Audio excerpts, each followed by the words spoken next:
आणि मुंबईच्या उपनगरात सध्या ट्रॅफिकची परिस्थिती नेमकी कशी आहे आढावा घेतला आमच्या प्रतिनिधी प्रणिता मारणे यांनी।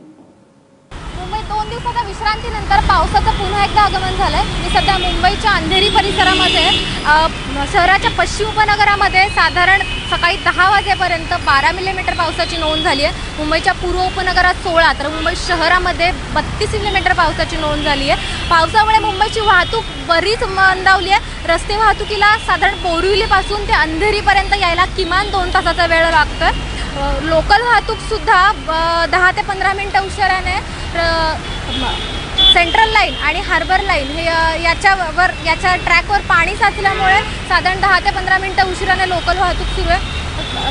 वॉटर लॉगिंग बऱ्याच ठिकाणी आहे। म्हणजे मेट्रो स्टेशनच्या पुलाच्या खाली आणि सखल भागामध्ये सुद्धा बरंच पाणी साचलेलं आहे आणि साधारण सकाळची वेळ असल्यामुळे ऑफिस टायमिंग असल्यामुळे हा एवढा वेळ लागतोय। त्याच्यामुळे आता बाहेर पडताना या सगळ्या वाहतुकीचा अंदाज घेऊनच मुंबईकरांनी बाहेर पडणं गरजेचं आहे।